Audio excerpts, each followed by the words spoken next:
Hello, everyone, and welcome. My name is Apostate Alauddin, joined by Secular Spirit, Halim. Hello, everybody. Um, Happy Halloween if you celebrate that kind of thing. We could go into the origins of Halloween, but I haven't done my research on that. It's some sort of pagan holiday. Well, I don't know if pagan is the right term, but it's some sort of holiday that has become what we are familiar with today, which is the trick or treating and all that kind of stuff. But yeah, not to take the topic too seriously from that angle, we actually wanted to explore stories with jinn as known, to Muslims and ex-Muslims. So what was your conception of jinn as a child, Alim? I was taught about them mostly through school and school friends. I would say when it came to just Halloween and like horror stuff in general, when I was like a really young kid, it wasn't really part of my life. Halloween for me was just like the trick or treating and nothing else. I wasn't aware that it was considered a sin or sinful to participate in it potentially when I was living in Canada as a child. But then when I moved back to the Middle East, uh, living in Dubai, I think it had started to become more of a norm to celebrate it.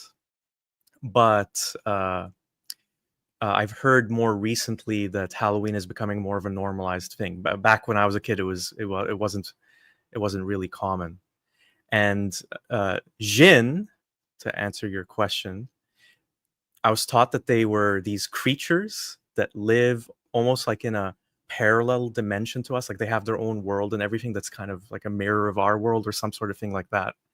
And they could shapeshift and they could possess people if you really angered them or if you had very low faith. I remember that if you sinned a lot, it made you more prone to being possessed potentially. Did you hear similar things yourself? Yeah, I also learned about it through, I guess, word of mouth, and Islam, Islamic classes and so on, and in reading the Quran and through friends, through family. It was beyond just folklore and culture. It was also deeply integrated into religion. And Halloween was not really a thing where I grew up in Saudi Arabia, at least back then. Not really. I didn't feel a Mm. loss of not participating in it. To this day, I haven't really, dressed up and done the Halloween thing. I had like some very low effort costume one year, but that's about it. Um, and yeah, so what I was taught about Jinn, same thing. They live almost in a parallel dimension. Right? They Yeah. can interact with us. They're all around us. They're not necessarily evil. They're sort of like a humanity, but invisible in a Yeah. sense. They're generally neutral, but there are some bad ones, and then there are some good ones. So it's the bad ones that just want to inflict harm, and good ones that actually want to help people. And yeah, I did notice that. So someone is commenting that it feels a bit weird to me seeing Secular Spirit on the left and Aladdin on the right. I think it's because I joined first. That's the only reason. It wasn't some master plan of ours. Yeah. If you're gonna be superstitious about it, is this gonna mean that we're gonna have a It's bad stream? cursed. It's Yeah. cursed. Oh no. Um, yeah, but there's a lot of superstition. Obviously, the whole idea is superstitious. There are a lot of different cultures and religions and folklore all around the world about what some might interpret to be similar stories, though Definitely. not necessarily related in terms of origin or anything. It's more like trying to explain the mysterious and scary and that eerie vibe you get in secluded areas. And sometimes, spotting an animal walking away that you couldn't identify and then attributing it to be some kind of mythical creature or cryptid or something like that. There's so much of that everywhere in the world, but what we're going to focus on today is the Islamic side of it, or at least in Muslim Yeah. cultures. Are we forgetting any other attributes? I think that they're invisible, but if they choose to, they can appear to us. Is that right? Correct. And they could be Muslim jinn, they could be kuffar jinn. Yeah, yeah, yeah. Um, and what else? Yeah, there's so much about how they can interact with us. Like it could be at will, or some people supposedly who do black magic can interact with them and have them do tasks for them or hurt others or whatever. And that is not allowed in Islam. You're not supposed to, ask for the help of jinn or worship them in any way or ask them to intercede. It's a very, it's also very hard to define what they can and can't do. you ask, 10 people, you get 10 different answers. But I'll tell you this, I remember at my grandma's place, someone lived in the same building who was allegedly one of those sorcerers or, black magic, whatever you want to call it. And it's it was said to me as a matter of fact, by adults in my life that yeah, there's a person upstairs who does that. And one time we had someone knock on our door and ask us, is this where this lady lives? And I foolishly said, well, no, actually she's upstairs. And then I was kind of reprimanded for that. They said, well, you don't help people go seek out these not charlatans, mind you, like they weren't telling me don't send people to be scammed by these magicians. They actually thought that these magicians had powers and that I am helping them sin by approaching these people. Yeah, so it's very really unclear what they can and can't do. But there are stories in Islam, even in the Quran, of prophets using jinn for their advantage. So it's okay when they do it. It's just not okay if non-prophets do it. We can get into that in a bit. Also, we posted asking people for stories. We So did, yeah. We'll share yeah, some of those. we'll read some of those. Yeah, We'll share some of our own stories that we heard in our lives, and yeah. I've got a few. maybe yeah, we'll watch a video because this is a very popular genre of like Muslim videos that are about jinn possessions and whatnot, spooky sort of stuff. So maybe we'll watch one of those and give our thoughts on it. Going into this, how do you feel, Halim? Do you feel spooked? Do you feel excited? Well, it's one of those things where it almost feels like I was a completely different person when I think of myself as someone who actually believed that Jinn are real. And the other thing I think about is like how it has harmful consequences because if you just think back in time, like in the past, like where maybe someone has some kind of mental health issue, uh, or like they're bipolar, whatever it happens to be, it would be just blamed. Oh, they're possessed by a jinn. Or if it's a girl who maybe the parents don't approve of her going out and maybe dating boys or whatever it is, she's possessed by a jinn. And so, like, in that sense, I feel like it's been a crutch to blame people in a way that makes sense to them, but also, find some reason for things that you don't understand. And that's the danger of superstition. Yeah. And there are people who don't believe in a specific religion or maybe not Islam, but they also still believe in jinn. Is my camera frozen? That's not a jinn. That's a Yes, bug. the curses have begun already. Yeah. Um, and so there are people who have left Islam and still believe in jinn and the supernatural and so on. And hey, it's not up to me to tell you what to believe, but I think we're both of the opinion, Alim and I, that these things are not real. Um, Yes, I would say so.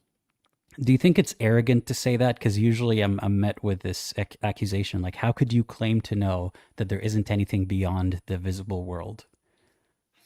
Well, how I would word it is there's a lot of things that are possible, but we can't just believe all of those things just because we can't disprove them. I would say it makes more sense to believe things once you have actual evidence to believe that they're real, or else you would believe in, the Norse gods, leprechauns, all sorts of things. As we were talking about earlier, all sorts of cultures have different beliefs about different creatures, whether supernatural or not, and you can't just believe in all those things, or you're going to be the most gullible person in the world. Yeah, and it's difficult to know which ones to believe in and which ones not to, because if you open that door to, sure, the supernatural exists and there are things we cannot know. I agree with that as a concept that not that the supernatural exists, but that there are things we can't yet explain, and that was always the case in every generation of humans. Now less and less so than before. Now we can explain things that they used to pray to gods for, like the weather. Um, but am I making the assertion that there is no such thing beyond the unseen? No, but if I were to leave that door open, there's no reason why I should accept or entertain your beliefs about the unseen and not every other version out there. Um, the outrageous, the predatory, the harmful, the harmless, So to us, they're all on the same degree of, being plausible or implausible, I think. And I think, just to add to what you said, the reason why I believed in jinn, and I'm sure this applies to you as well, is because trusted people in my life, like for example, my teachers, my Islamic education teachers, told me they were real.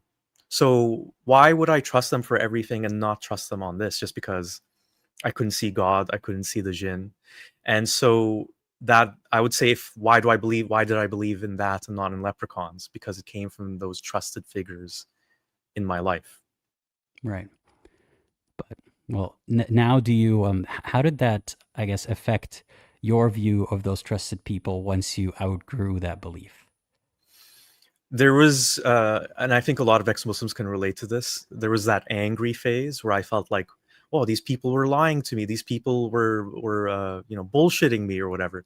But then I realized that's not the right way to look at it. The more accurate way to look at it is that, for the most part, those people are indoctrinated themselves and truly, genuinely believe it themselves. And so when they're telling you these things, they might be abusing their power in some instances, but they're also thinking sometimes that they're doing it out of your best interest in heart. Like they care about you.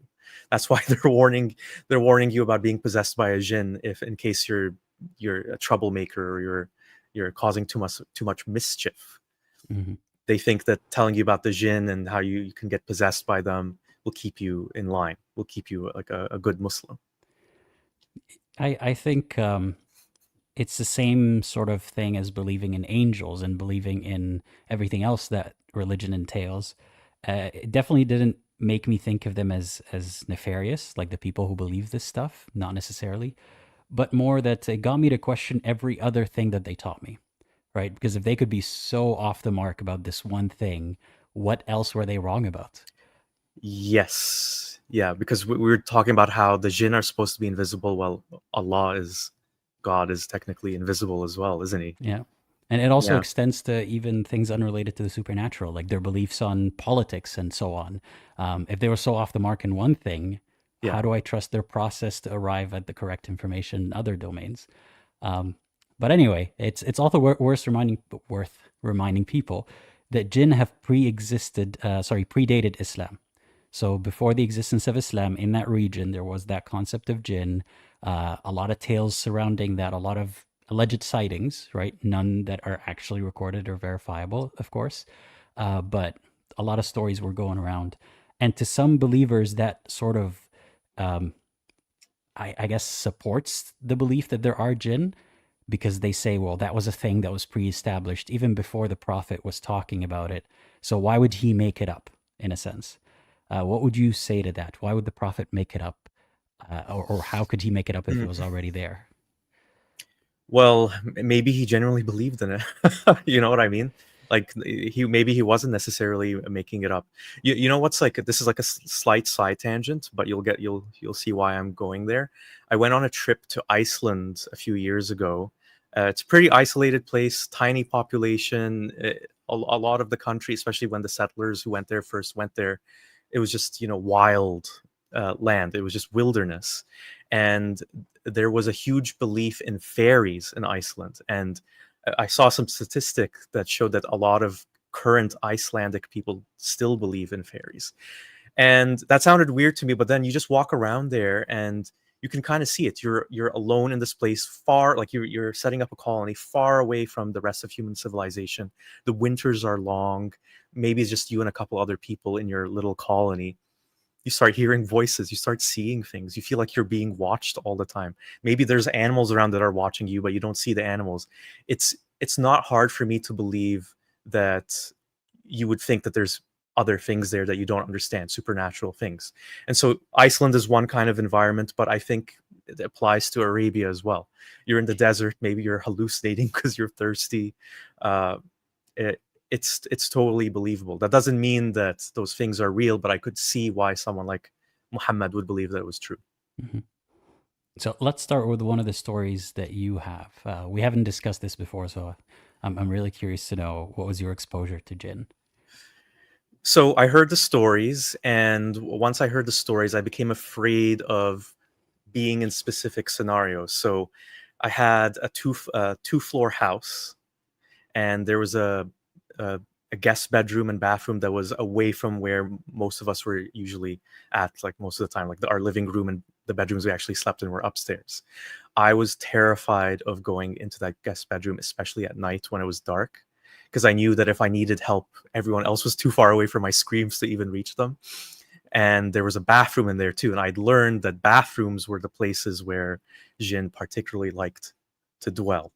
I don't know why, but I would always think of like the pipe that's in the bathtub or something, or maybe the Jinn can get in that way. And that's the thing about this stuff. When you teach, I think when you teach kids about things like Jinn, it's very easy for them, similar to exposing them to a horror movie when they're really young.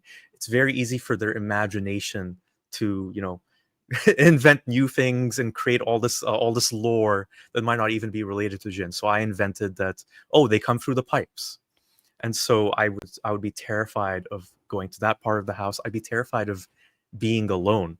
And I also had this belief that, sometimes when there's like mist or steam coming out of a pipe, like from a vent or something like that, I would sometimes think, oh, that's the Jinn coming out and manifesting into the form that I can see them coming from their alternate dimension. So when So when you watched Batman, with all that steam coming out of the ground, in these like grungy cities, did you think that was all Jinn? I didn't make that connection, although in retrospect, I watched those Batman movies, like the old ones from the 80s and 90s, way too young. Oh my, I was watching those movies when I was like 5 and 6, and there's one Batman movie where I think the Penguin bites someone's hand off or something like that. I can't believe my parents allowed me to watch that when I was that young. That's why you're an ex-Muslim now. You watch too much Batman. Um, yeah. No, it's funny that you mentioned the pipes thing because that was explicitly told to a lot of us that they actually Oh, would okay. be like down the drain. So maybe it was told to me and I just forgot. But yeah, okay, interesting. Yeah, it's we've all heard stories through like in middle school and in primary school, maybe even sometimes in high school, of our friends who say that like them and their cousins were like exploring this empty building and then they saw something and like they could swear that it wasn't just Yeah. them, that there were multiple, witnesses. Every time I hear one of these stories, there's like multiple witnesses and stuff, but never on camera, right? Never. And It now never is. in the age of AI, it's impossible to get it Yeah, anymore. even if it is on camera, you can't trust it Yeah. anymore. But before then, there were good like 20 plus years where people had easy access to recording devices, relatively, Yeah. before AI and nothing, there's only, it's kind of like Bigfoot sightings and stuff. Hmm. But as a child, you were maybe a bit more gullible and like you can't be the only one who doesn't believe in them. And even if you disbelieve your friend telling you that story, you can't disbelief in the concept because it is in Islam. Um, Yeah. yeah, and black magic is a thing in Islam. قل هو الله أحد الله الصمد no, not that one. The one about من شر النفاثات في العقد ومن شر حاسد إذا حسد. So in one of these verses, you're praying to Allah or asking Allah to protect us from the evil of those who blow into knots, which is apparently a method of doing black magic. So it's not about just the stories in the hadith about, the jinn or Muhammad fighting a jinn who got away. These are stories in the hadith, but even in the Quran, you're acknowledging that it is real. God is acknowledging that it is real, which he wrote before creating anything. Yeah. So, I yeah, would say that's where it is different than something like, I keep on mentioning leprechauns. Um, but okay, you hear about leprechauns and you think, oh well, that's just nonsense. But then, because it doesn't have that religious foundation of like a religion that is alive, that people are still practicing, because then it's much easier to believe in it and to keep believing in it, even if yeah, you don't actually see any good evidence of it. Do you mind if I read some comments related to bathrooms and, sure. and pipes? Yeah. So this one is from Adam. My mother thinks if she pours boiling water in the sink, she will kill a jinn. Okay, to your point, because they're hiding in the pipes. Yeah. Okay, and this one from Irini. My grandma used to tell me the bathrooms had jinn and the shaitan, so I always feared going to the bathroom and would imagine them all around me. Okay, so I wasn't the only one. Okay, and where was the other one? Well, keep in mind that this gin stuff being near the bathroom predates piping, and at least as we know it today. Water. Well, it's just enclosed spaces, I think, like that where you can't see That's anything. part of it, but also like the filthy places. So Ah, yeah, that's a good specifically point. bathrooms, and bathrooms back then meant what? A big pile of shit. Like, excuse my language, but that was essentially it, a spot where people went to like do their business. It wasn't, for most of the world, it wasn't like plumbing and everything. Yeah. And I think in some parts of the Greek world there was plumbing, but not really in the Arabian Peninsula. So it's, you can make hypotheses or theories, come up with theories about why. It could be that, these areas are more disease laden. Like if you fell in the pool of gross mud, you're more likely to have a disease and die of it before, medicine was a thing. So maybe they think a jinn possessed them and, they're eating their soul or whatever. So Yeah. there are ways to rationalize how they came up with it, but it's unacceptable that God didn't understand germ theory and let people go crazy with, these Mhm. hypotheses. This comment from El Pink Cananas. Despite liking to sing, I never sang in the bathroom or shower because I was told Jinn and Shayateen liked it, or play a podcast. Yeah, you can't do that apparently. And then I like this one from Len. Doesn't logically follow that these jinns live in toilets and then pipes and suddenly come out in large numbers in sunsets. Some grade A bullcrap. Yeah. There's a whole subgenre of scary jinn stories specifically targeted towards women and girls to scare them from either not wearing the hijab or, singing or having or being outside when it's dark or just even being outside. There are even hadiths about how when a woman goes outside, the devil uses her to lure men or like to tempt men or something. That's very, um, how do you call this? Like victim blaming rape Yeah, culture. yeah, Um, but also, people have taken the concept and ran with it. Some of them are not explicitly mentioned in the hadith, but so many people have heard some version of that. I have a friend from Bangladesh who told me that up until a certain age, she would not shower naked by herself because she was afraid. And that wasn't just like some fear that she had overblown. Her family taught her to be afraid that jinn might harass her or be sexually attracted to her if they saw her naked. That's insane, right? That's not healthy. And there's, as many comments will show you here, and we're going to read some in a bit, stories about how women are told to dress a certain way or not go outside at all because a jinn might fall in love with you and tempt you, or whatever version of that might be. But a good question was asked here: why are jinn not attracted to men?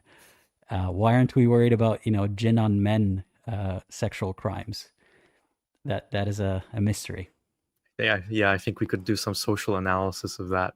But like to your point about the other thing I would mention that was my experience with fearing Jinn, and I never had I never had an experience where I actually felt that, oh, there's a Jinn right there. It was always me like fearing it, wondering if they're lurking in the darkness. The other thing that terrified me was learning again, like we were saying earlier, about how there were some that were good, some that were neutral, and some that just were bad eggs, like they just wanted to cause harm. And that's what scared me, because I always saw myself as, oh, I'm a good person, I'm a good Muslim, I don't do anything that's too horrible. I'm an innocent kid, and it terrified me that even though I was just an innocent kid, that a jinn could, just for the hell of it, target me, just to torture me. And so I always felt unsafe, especially when I was alone. I'd be walking alone and again see some see some steam coming out of a vent, or it's just dark and I'm just like walking down the street and there's nobody else around, and I would start feeling my heart pound, all because like just this belief in my mind that didn't exist anywhere else. Yeah. I want to read this comment by Hassan Radwan because it's very similar to a whole other genre of jinn stories. So wait, why am I struggling to read it? Can you read it for me? Because I can't see the screen very Sure, well. sure. So Hassan says, I remember being told to fold my prayer mat after praying, otherwise a jinn would prey on it. Oh, why is that a bad thing? I couldn't understand why that would be a problem. Yeah, I agree with you, Hassan, Exactly. because as we were talking about, they could be Muslims as well. Yeah, I But was also yeah, told that, there's the hadiths about like if you're asleep, the shaitan would like pee in your ear or something so that you don't hear the adhan, so you don't get up. Some other version was about how if you yawn and you don't cover your mouth, same thing. I don't know what it was with pee and devils and stuff. Like if in 2025 maybe he could have turned it into a kink, but back then it was a way of life that he forced everyone on. What else? There was something about how if you don't say Bismillah, the devil or jinn will eat with you, with your food, and it's not going to be as filling or as nutritious or something. Obviously, that if that was the case, then people who are underweight, or was it overweight? Overweight can just, Overweight. yeah, Yeah, never say Bismillah. Then you'll have less calories, fewer calories in your food. there you But go. yeah, that's not how it works. But I also thought the same thing. It's funny, Hassan mentions this. It was empathy for the jinn or the shaitan. Like, so what if he eats with me? So what if the jinn join me? Like, is it actually affecting me in any way? No, it's not. But yeah, we were taught the weirdest things. And I didn't think to question it till it got real in my life, till not like Jinn got real, but the effects of it, the way that people reacted got really impactful and real, aside from just, bedtime stories and stuff like that. Yeah. El Pink Bananas. Wait, I just want to read that one first. If you drop something on the floor, the shaitan would lick it. It's like the 5-second rule, but with shaitan licking stuff. Um, Kiwi yeah. Flops here has a story. I remember being told if a jinn fell in love with me, it would target all men, whoever would love me, and so leaving the house or singing during night was off limits. Yeah. I can sense some Muslims who might hear this or watch this and think, why are you making my religion look so silly? I have nothing to do with these beliefs. I didn't believe that. My parents didn't believe Yeah. that. This is a misrepresentation of Islam. This is low hanging fruit. It is not. It is a very popular belief that if you were to say this is all silly and Muslims, most Muslims are undereducated about this and superstitious and they shouldn't be, like, what about the mentions of it in the Quran itself? Is it just that they exist, just not in this specific way? I find that to be difficult to bargain with. You either believe in this stuff or you don't. So if you find it ludicrous, ask yourself, is my belief system itself ludicrous, not just these specific stories? Yeah, I mean, I guess there's some Muslims that might take the approach of, well, these are just stories. They're not meant to be taken literally because that's always the easiest thing to do. And, maybe like useful stories, like Hassan mentions what I was mentioning earlier, that I suspect parents took liberties with Jinn stories to get kids to behave. So That could be that part of it. Yeah. it's hard to say because like if you were to do like a survey of the Muslim world, how many of you believe that Jinn are real? I feel like a good percentage would say yes, like maybe not 100%, but Yeah. enough to see that it's like a part of mainstream Islamic belief. And when push comes to shove, it is way beyond just a scare tactic, levied to scare kids into obedience. Because when it actually manifests, sometimes like Muslims have to ask themselves tough questions. I've shared parts of the story before, but I've had a younger family member when I was a teenager who was having some sort of, I don't know necessarily if it's neurological or mental health issue. And it was, they sought out, the people in their life sought out some medical treatment for it. It wasn't clear if it's working or not. It wasn't immediately working. So they also simultaneously sought out, ruqya and that kind of stuff, which is a sheikh or even, a family Basically an member, exorcist, right? an Islamic exorcism, yeah, or just a blessing, like reading Quran or some du'as or something, some appealing to God for help, essentially to get the devil out of this person or the influence of the devil. And they'd put a hand on the person, on their head maybe, and they'd start reciting these words, and the person would react negatively, right? Because they don't want to be held in place. They don't want to be shouted at in their face.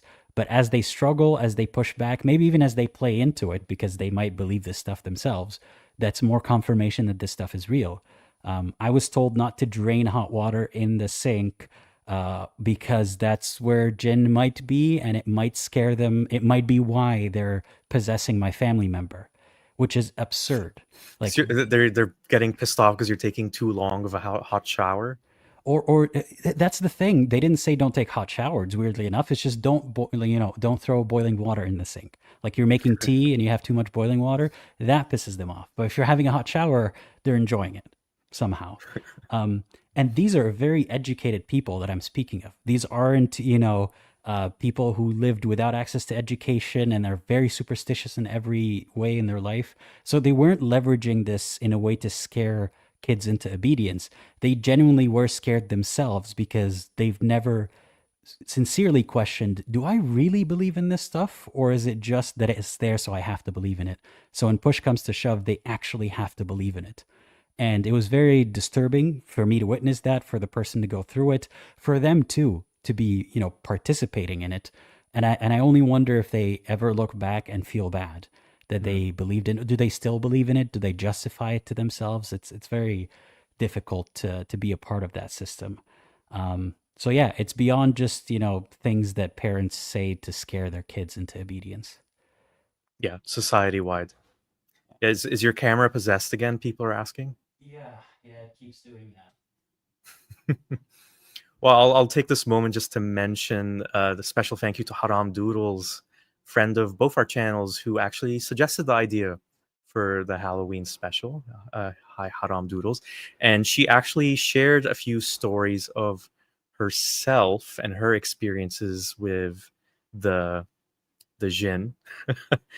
You think now is a good time to read them? Sure, yeah. Yeah, I All thought she was going to right. join us, but I misunderstood. She's just sharing the stories, Oh, which we're going to no, read. Yeah. no worries. Okay. So here are the stories from Haram Doodles. I'll try to convey them as best I can. So she says, I grew up being shit scared of jinns and shaitan and heard really scary stories of jinns and even witches from India and Pakistan.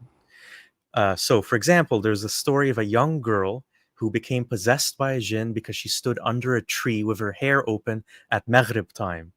She was later found swinging on that tree on a swing made of thread. I assume swinging by her neck.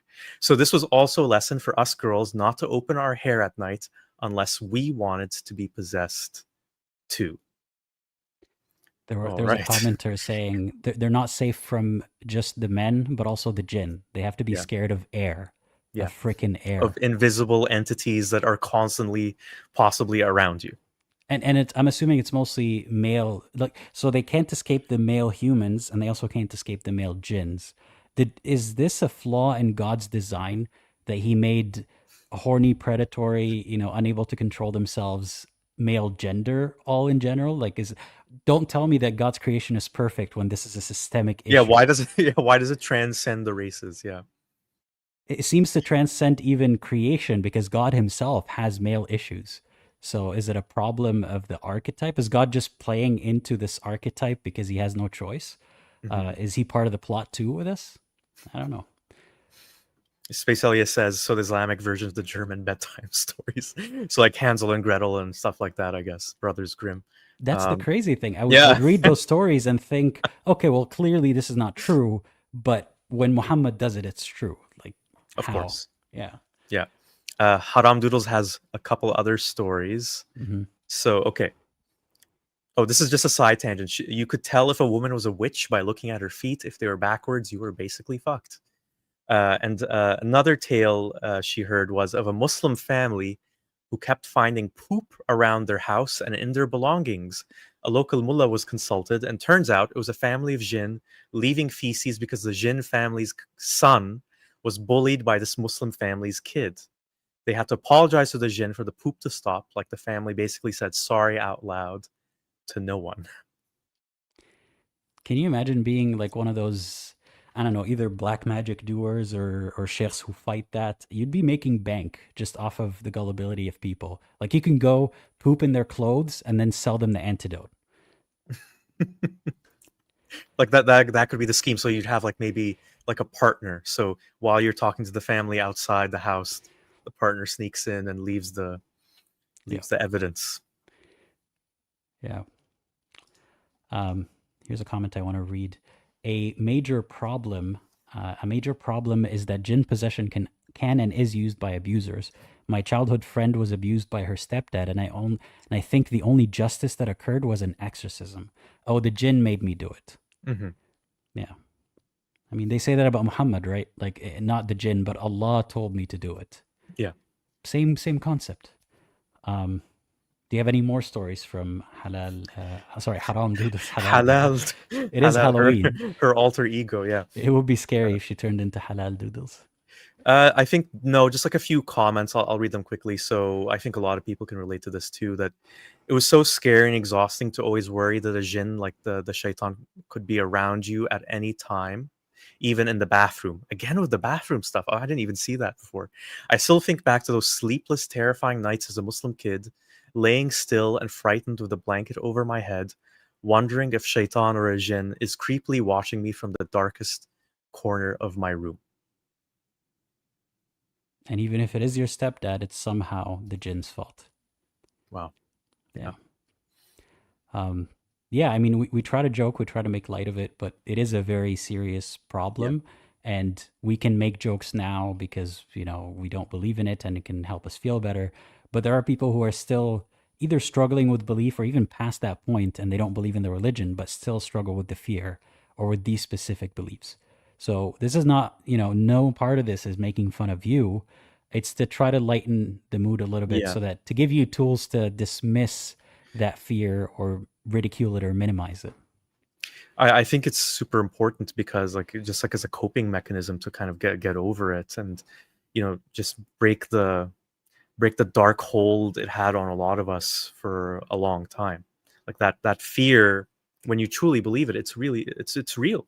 Like you genuinely believe that there's these monsters lurking in your bedroom corner. Yeah. There's a story from the Quran. I don't know if I should pull up the verses. Do you think I should pull up the verses to Sure. read it verbatim? Okay. Let's put it on screen. It's from Surah An-Naml, the chapter of the ants. I think there's a story in it about Sulaiman, Solomon, and the ants and not stepping on them and stuff like that. But this part is about the people of Saba, right? And let's see. Yeah. So Sulaiman and Dawood, they have. So Sulaiman was the heir of David, Dawood, and he has been taught the language of the birds and given abundance of things, including control of jinn. So there was a part of the story where, let's see, yeah, there was a tayr, the hudhud, a bird that wasn't present during the morning assembly or whatever assembly. Sulaiman said, "Everybody come here, all the animals." I don't know if he meant one of each animal or what, but again, this A reads like representative for each species, yeah, perhaps. something like that. Um, and the hudhud, the woodpecker, didn't show up, right? And Sulaiman said, yeah, he said, "Mali la ara al-hudhud, am kana min al-ghaibin." Why don't I see him? Is he absent? I will punish him with hard punishment, or I will slay him, or he shall bring me a plain excuse. So we're analyzing the story as if it's real. This guy talks to animals. Dr. Doolittle Sulaiman talks to animals, and he says if this guy doesn't show up because God gave him, God entitled him to control these animals, I will torture him. I don't know why. Like suddenly animals have sentience. You're telling me that in his tiny little brain, he has the ability to speak, he has the ability to reason, to remember deadlines. Like he should remember that Sulaiman said show up by 7 Has to a.m. keep important appointments. Yeah. Like the absolute insanity. Like from what we know about the nervous systems of these animals, it's not capable of having these complex thoughts, as far as we understand at least. But Sulaiman wasn't just thinking, oh, maybe he was killed by another animal. Maybe he just, went to catch a bird, or sorry, a worm somewhere. No, I will torture him because he didn't show up on time. Or maybe he has a good excuse for not showing up on time. But I don't understand what the torture would do except to satisfy this fetish for punishment and violence. It seems silly, right? Like, why am I over Yeah. analyzing this part? But this teaches a kid that, a superior punishing you and torturing you is okay as long as God, said it's okay. You know what I mean? But Yeah. I don't see any reason why Sulaiman would torture a bird who was late, even if God gave him permission. It doesn't make any sense. Can you listen to yourself, by the way, right now, talking about this? And then like, the fact that there's hundreds of millions of people that believe that every word of this is like perfection, Yeah.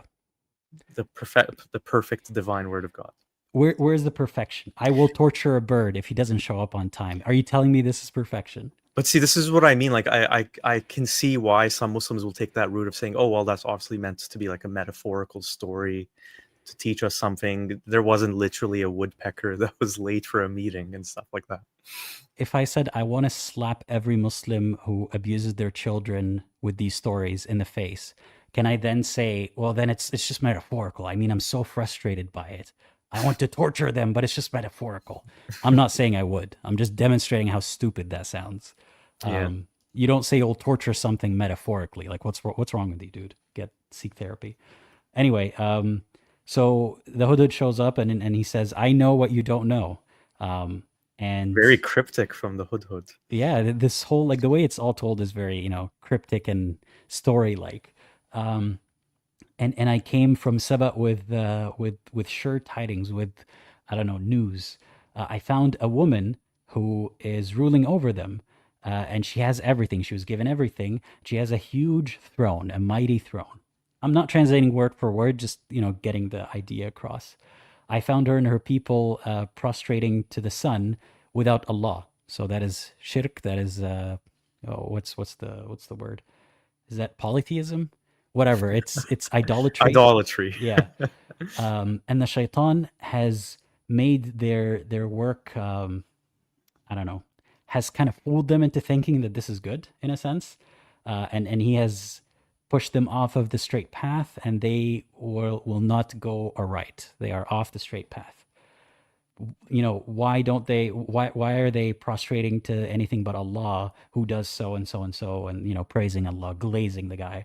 Um, so Solomon says, "I will verify, because what if you're making this stuff up just not to be True, tortured by me?" true. It could be fake news Um, from the Hudhud. yeah, and he sent him with a letter, and the letter says, "Oh people, like I have a great noble book." Wait, what was that? Um, no, she said the ruler said, "Oh people, I have been given a noble letter." How the heck do you know that a letter is noble? Like they're glazing Sulaiman in the story without even knowing him. Um, Such a fake story when you actually like read it as an adult. It's from Solomon, and he says, "Bismillah ar-Rahman ar-Rahim," in the name of Allah, blah blah blah. Um, Do not exalt not yourselves against me, but come unto me as those who surrender. So, what's so noble about this? Like, oh, people, surrender to me. Anyway, I'll get to the point of the story here. It has to do with Jinn, I promise. It's Um, coming. It's coming. it's coming. You can't see it yet, but it doesn't mean it's not there. So she said, "Oh, people, help me in my case. So, give me your opinions. Um, I will not decide till I get your opinion, or till you are witness."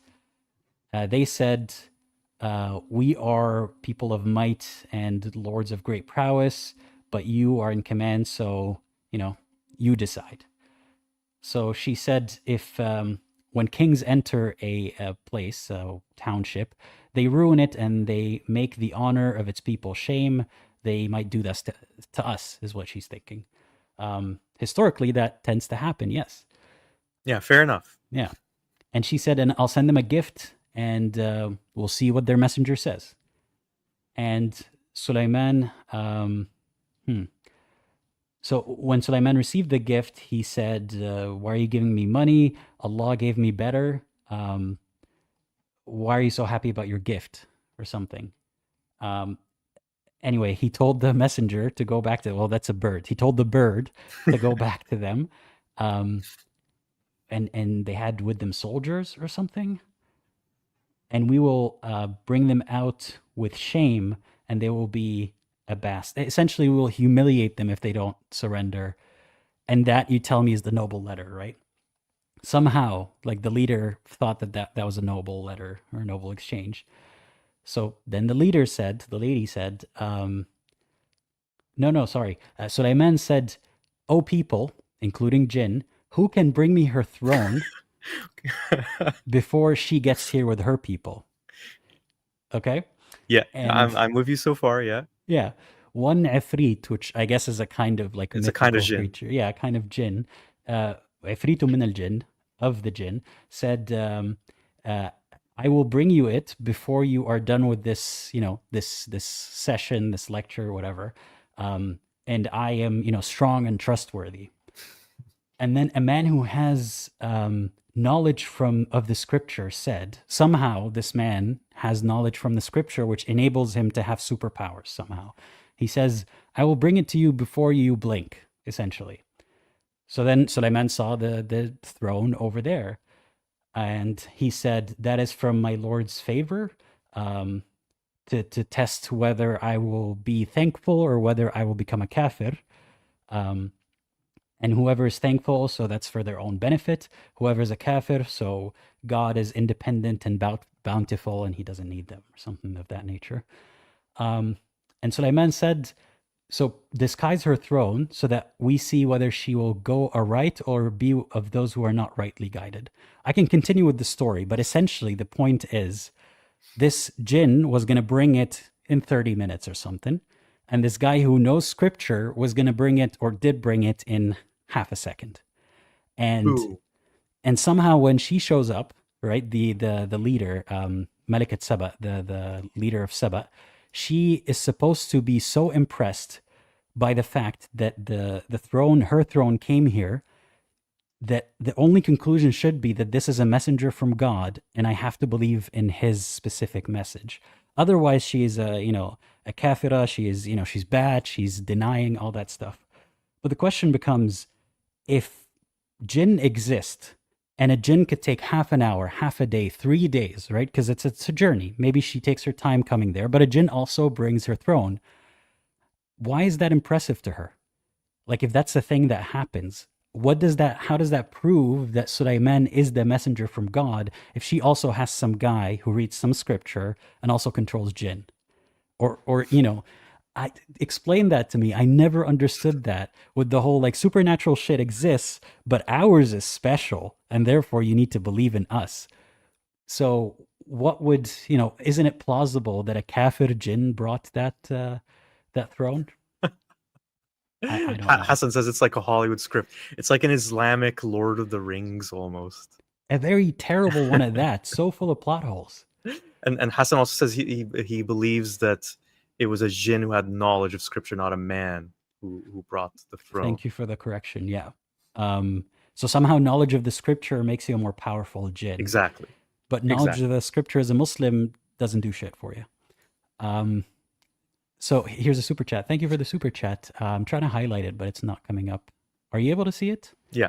Yeah. Here it is. Thank you, Senida. They say torture is a theme, Aladdin. Yeah. This god seems to love torture for some reason and make it so normal that one of his, followers, one of his prophets, can torture a bird because he was late. Unless he had a good reason. I love how that's like the central part of the story. Like that's what instigated the action. That's actually weirder than any Hollywood movie I've ever seen. Yeah. So tell me, which part of the story was perfect? Like, which part of this proves that Islam is the religion of God? Yeah. It's a memorable one. I mean, not for good reasons, maybe, but for how weird it is. But maybe it's one of those things where you throw in some supernatural things, some animals that can talk. It sticks more. Again, similar to Lord of the Rings. I mean, that's what some people might think. I think it just makes things more confusing. Because even if I were to believe in the supernatural, like, I'm trying to explain that to people, epistemologically, this is flawed. Like, even if we are to believe in jinn and the supernatural, he didn't prove anything by having a jinn bring her throne, because that is something that could happen. And she had no idea that it happened in half a second, right? But even if it did happen in half a second, that is something that is plausible in that world, that you don't have to be a prophet to do. It's plausible in today's world, allegedly, right? Because jinn exist and there are people who talk to them. So how does this book think that it made a good point when, even if you believe in the far-fetched stuff it espouses, it still doesn't?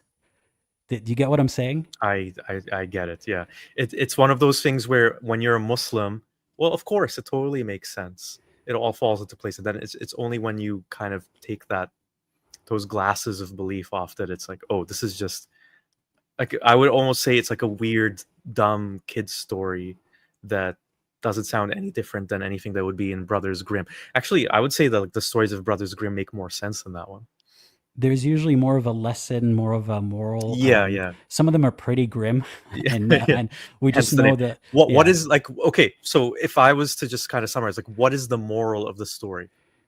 If you had to uh, summarize it in a sentence. um, It's not several easy to answer things. it. Yeah, Like, yeah, it's like a bunch of things, right? and none of them are actually good things to believe in, right? But essentially, that this guy swung his phallus around his jinnic phallus enough to convince people that he's the strongest, biggest king ever, and that is somehow proof of God. Because who else could have given him that? You know, it's all circular. Because no one can be that powerful without God's Mhm. blessings. Therefore, you know, a very powerful very powerful king must be God's messenger. It really doesn't make any sense. So I want to make it clear for people who are watching this. I don't want you to think or reduce all of this to, haha, these people believe in jinn. That's so stupid. Therefore, Islam is false. No, even if you believe in jinn, you find that these stories are so full of holes. They don't prove what they claim they prove. And it's laughable to think that this is the best God could come up with. Yeah, yeah. And yeah, again, like, I don't blame any Muslims for believing in jinn. Like, I believed it when I was Muslim. And when you're told it's true by everyone around you, and when you see it in the Quran, of course you're going to believe it. Yeah. I'll read a couple of super chats. Dance Macabre asks, what do you say for people who can see jinn? What are your thoughts on that? What do I say for people who can see jinn? As in, like, they're claiming that, like, are we talking about like the what did Haram Doodles call them? The jinfluencers, the ones that are posting videos saying, I had these sightings, I can exercise them for you, or just people in everyday life? Because I guess different answers for different things, right?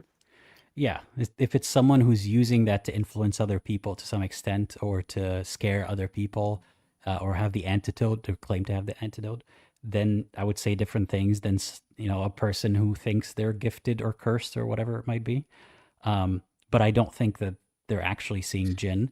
If there is some kind of repeatable experiment where you can have this one person sit in a Yeah. room and we somehow measure it, have them, you know, knock something over and so on, and do it repeatedly. There have been, there was a show in the US, a guy who put up a lot of money to debunk all of these sort of supernatural, super Oh yeah, powers. he's like a bald guy, right? It's like a bald magician, I don't older remember guy. his name. Like he wanted to prove to people that none of this stuff is real, so he put a huge amount of money and said, if you can prove it on TV, this money is yours. And they were always exposed as charlatans. I think if we are able to repeatedly test and prove that this person is seeing something that isn't just in their head, but actually does exist to some extent in the real world, I would be very compelled to believe that there's stuff, you know, beyond what we can see. But so far, that has never really been proven. And if I were to entertain a person's stories because they are trustworthy generally, or they have no reason to lie, that opens up the door to entertaining so many claims because there's no obvious reason they'd be deceiving. Exactly. Yeah. The magician was James Randi, right? Like the one who put up the challenge. I think I that's think who it so. was. Yeah. Yeah. Yeah. Uh, I think that's the key thing, like, where you can kind of repeat it, like, do a controlled experiment. And this extends beyond Jinn. I know people in my personal life who believe that there's ghosts, who believe that there's, all sorts of things. And their stories are always kind of like the stories you hear about Jinn. Well, the coffee table knocked over and there wasn't an earthquake and there was no one nearby. Yeah. Or I remember hearing the story once. It was from a friend of my mother's, I think, a family friend, and she would say that she would see faces all around her when she was about to go to sleep, like see all these faces of like spirits or something like that. And how do you disprove when someone just has that story and really believes that it happened? It's difficult, but if you find some way, you have to find some way of like explaining to them, well, can you show it to me in a way that I can see it too or experience it too? And when you can't, I think that's revealing in of itself. And you're not disproving that they are seeing these things, because they can actually truly think they're seeing these things, or actually Yeah. are seeing these things. Um, if you were to study, just how the human brain works, there's still so many mysteries in it.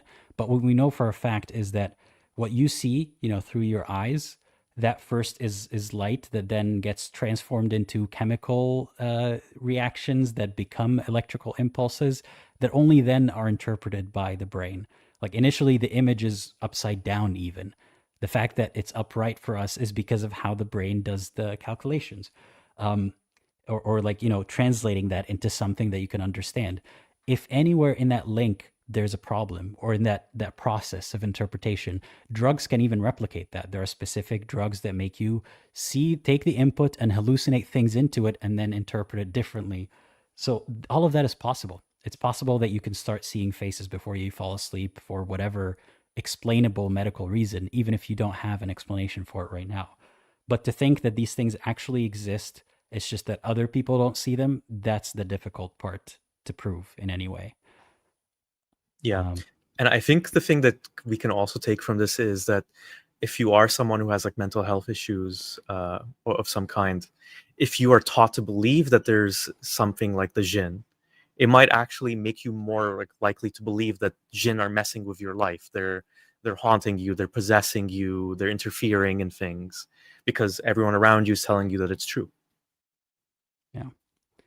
I remember being taught, or hearing this. I don't remember if it was taught to me in my household, but that there's a layer on the cornea so thin that humans can't discover it, and that prevents us from seeing jinn, like an anti-jinn filter somehow. It's crazy. Like you can even see like a diagram of an eye, and then someone points to like a thin part of the cornea, and they say, "Well, that's the Jinn filter," and some people will believe that, unfortunately. But Islam doesn't have a position on cornea filters because it doesn't really speak of cornea at all. But people are creative. Can you read the super chat? Because I Sure. can't right now. So thank you so much, Heavenly Shiori, who says, "Would the jinns know that? Would the jinns that know biblical scripture count too, or is it just because the Quran is the right one?" Um, would jinn that know biblical scripture count to? That's a good question. Yeah. Like, would they have more power because they know the Bible? I don't know. Ask a sheikh. Corrupted knowledge, Yeah, I and guess they don't have the original yeah, Bible. I think Kat has like a similar experience to what you were saying about the like visions in your like seeing things near the side of your eye. So Kat says, "If I thought every weird spot I see at the edge of my vision when I'm on my third day of almost no sleep, I'd be too afraid to inhale air." Yeah. Yeah, There's often an explanation that even if you can't arrive yeah, at, just know that it's not really safe or wise to just think, therefore, I have to believe in this specific version of supernatural lore. Um, and also, don't let yourself be too open to it to the point that you can be, tricked into believing something that's not real. yeah. I think you got another super chat from Kobarto. Have we read this one already? I don't think Shout so. outs to my Jin friend Jimbo, who's living in the pipe of my toilet. Enjoy the stream, big guy. What Thank stream you. are we talking about? Exactly. Yeah. Wordplay. Thank you so much, Kobarto. Uh, th- Jinbo. yeah, Yeah. there was a question to make a poll. Can you make a poll for ex-Muslims to see how many grew up with this belief? I I already did. did. Oh, you did. Well, Excellent work. it's well, Oh, you did it's the it post. already. Yeah. Ah, Let's take a look at it. yeah. Sure, So let's do it. I left the third option for those, I guess, who didn't grow up Muslim, possibly, and just want to see the results. But of the 60% who are familiar, most of them have heard stories about jinn in their younger years. Wait, was that what the poll was about, or about whether or not we believe it? Or is that what the commenter was asking about? I don't know, but here's a poll. Similar, Yeah, similar. have you heard of these stories? Like, most of them said yes. I don't know what that percentage is out of 100, but most said yes. We can read some of these stories now. Like Oh I yeah, can, we should actually. Yeah, yeah. So jinn live in the kitchen drains. Uh, that we've already talked about that one. Let me zoom in a that's a little bit. theme. That's a theme. Yeah. Uh, Howrin Haruin Harurin. Harurin says My relatives believes that a jinn lived in the upstairs of my grandma's house. It's basically a prayer room, and we had to keep it super clean and tidy. Mashallah, staying in the prayer room, that's like i'tikaf. Um, all the women were not allowed to go up if they were on their period as well. Right, because it's filthy and impure. Yeah, Um, goes without saying. yeah. It scared me so much as a child, and I avoided having to go up there as much as I could. A lot of locals also believe that jinns lived in the local mosque, Muslim jinn. You have to be very careful what you say and do there, and of course, always have to cover yourself. This is a great idea to tell people like jinn live in a library and they hate loud noises. So shh, don't piss off the jinn. Anyway, but cover, yeah, you have to cover yourself again, controlling mostly women. It's where I went to Islamic school as a child, and there was a lot of rumors about a teacher who lived at the school keeping jinns there, feeding them meat and whatnot. That was scary too. Feeding them meat as if like they're like stray dogs or something like that. I mean, they could just eat with all the people who don't say Bismillah. You don't Exactly. need to feed them. Yeah, superstitions, black magic, and so on. Bathroom, recurring theme. Um, This commenter, the first talker, says, I am currently writing a master's thesis about jinn possessions and exorcisms in Islam. I would be really curious to read that. Hmm. The point is to introduce the topic first, then conduct a study on local Muslims living in the city, if they believe this stuff about jinn possessions and ruqya or zar. Is that like nazar, maybe like the evil eye? I'm Um, not sure. or other forms of spirit possession remedies. Hopefully, I will be able to put your video on Jinn in there as an example of some social media and popular cultural representations of Jinn. We're very flattered. That would be nice. Um, Actually, I want to take a moment. Do you want to share anything before I share a story? Oh, no, no, no. Go ahead. Share away. So one of my first videos on YouTube, and please don't look it up because when I first started making videos, they were not great at all. I was still getting a hang of the timing and the editing and all that kind of Better stuff. than mine, I'm sure. Debatable, very debatable. Anyway, and one of the first videos that I made and posted on YouTube was about this TikTok live stream that I would come across back when I was on TikTok of a guy, supposed sheikh, whatever you want to call him.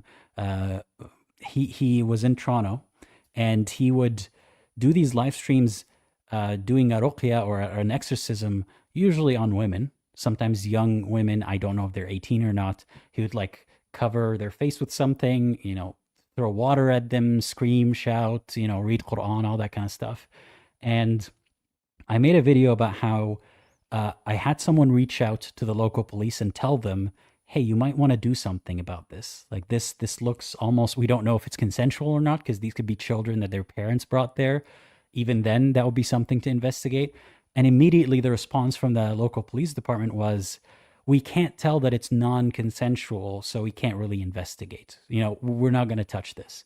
And that a lot of it is probably due to cultural sensitivity and like we don't want to deal with anything Yeah. religiously related. But I was so angry that I made the video, nothing came out of it. I don't know if the guy still does that work, but I was upset because I've experienced it in my life and family members who have dealt with this kind of quackery. And here we are supposedly in a enlightened secular country with laws and protection for children and so on, where they won't even lift a finger because it might all be consensual. I don't care if the parents agreed to this. It's something that needs to be investigated. But unfortunately, nothing came of it. Yeah, that's awful. I think what comes to mind to me is there might be some people that think, oh well, these things are just more prevalent in the Muslim world or whatever. But they do travel, they do extend to Muslim communities wherever you go in the world. Yeah. Not everybody, but the Obviously, problem yeah, the problem is that everyone is susceptible to it. yeah, Again, when you have one family member who's so sure that your grandmother's, situation is caused by jinn or something, it drags everyone else into it. And to think that they're silly and superstitious for believing in that, but you're not because you believe in the rest of the religion is incoherent. You either need to believe in everything or you don't. And I urge you to just drop it.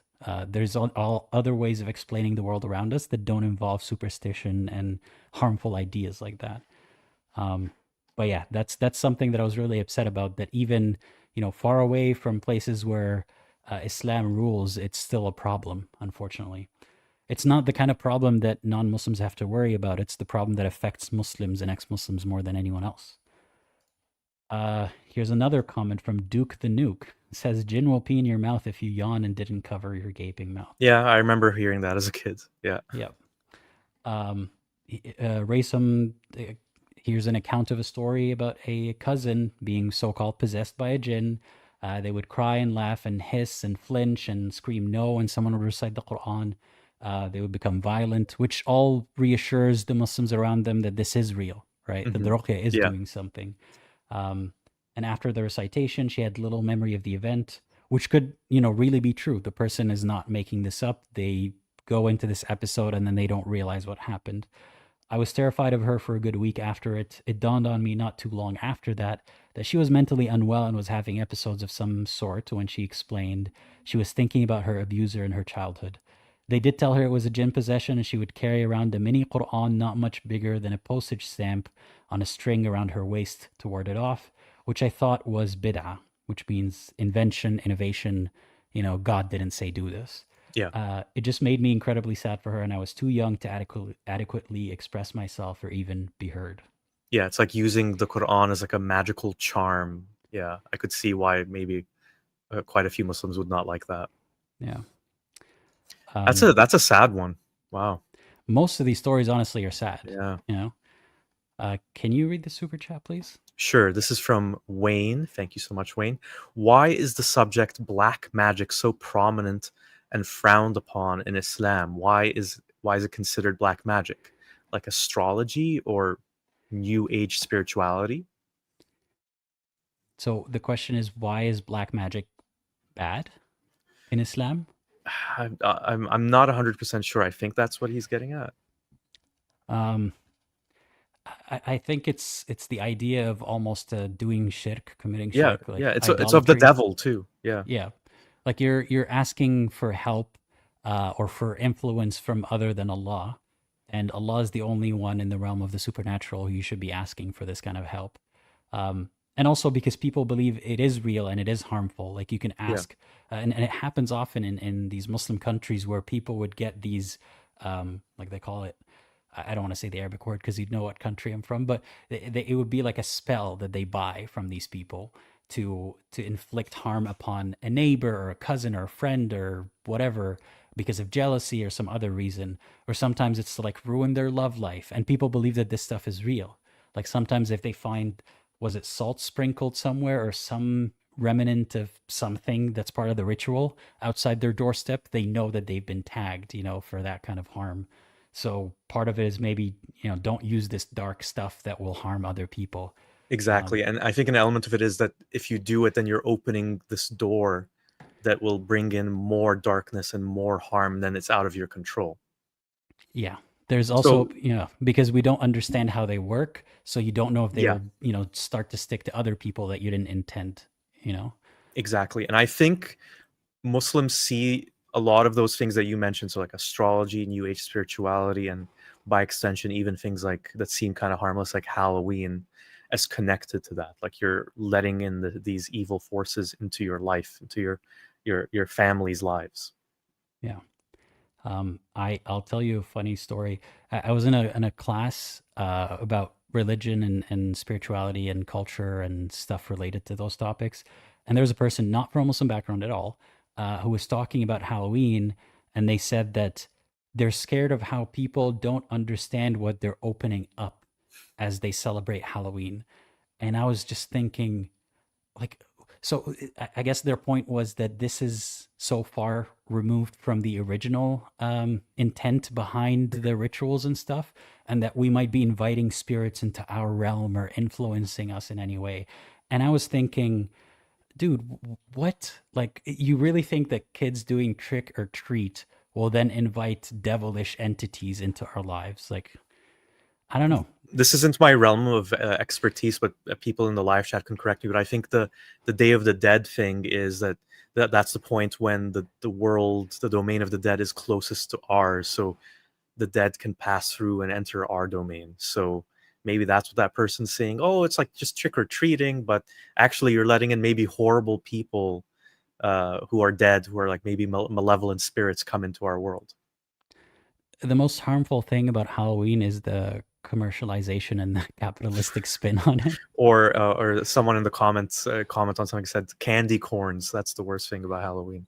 I guess that's people's least favorite candy. Yeah, no, people who give away like full size chocolate bars, like they should go to Jannah. They are really the OGs of Halloween. Um, there's a question. Just Fish is asking, have you read the book Satanic Verses by Salman Rushdie? I started to after he was attacked for it the last time, just because now people are talking about it, and now I wanted to kind of give the finger to the guy who stabbed him by now reading the book that I wasn't planning on reading, but I got bored in the beginning and I didn't continue reading it, to be You honest. gotta persevere. I highly recommend reading it. Really, It's somewhere behind me over there, actually on my bookshelf. imagine if you did this and it just levitated into your hand. Now that would be something. Now, yeah, I would convert. I would revert right then and there. To which supernatural belief system, though? Oof. Well, I'd have to worship the Satanic Verses at that point, right? Yeah, Salman Rushdie. While he's still Yeah. alive, make a He pilgrimage. survived. It was a miracle. Yeah, you got to make a pilgrimage to Salman Yeah. and go ask for his intercession. Thank you so much for the super chat. Again, Alim, can you read it? It's on my teleprompter, so I can't read it. Yeah, no worries. So thank you so much, Eames or EEMS. I don't know if you guys know about a concept called Karins. I'm not sure how to pronounce it. My masjid teacher used to tell us they were like our Jinn companions, born when we were born, and were basically the evil versions of us that made us do evil crap. No, I did not know about this. Did you learn about this growing up? Yes, it is an Islamic concept. I don't remember the specifics of it, Like but an evil Jinn twin. Oh, I'm glad I never learned about that. That would terrify me, because the fear would be that they would replace you and impersonate you and take over your life. That's exactly where I would have gone with it. isn't that the plot of a lot of like scary movies where Yeah. it's and you know what? That is a fear that a lot of people suffering from schizophrenia and other mental illnesses would have, which is the belief that their loved ones have been replaced by either spies or robots or something, and they're not real. So it stems from human illnesses. Clones. Yeah, clones. But back then they didn't have a word for that. There wasn't a concept, so it would be whatever your evil shadow realm companion. Moi Mimi says like the film Us, like the Jordan Peele movie. Yes, exactly like that. I haven't watched it, but I think that is the one. Yeah, yeah. It's interesting stuff. I guess I want to hear from people in the chat. Do you? And there's no shame in this. Do you still believe in some version of that? And what is that belief? Give us an example of something that, or at least you're struggling to not believe in anymore, maybe, or something that you do strongly believe in. I'd be curious to hear about that. Yeah, I did do a poll question on my version of the stream.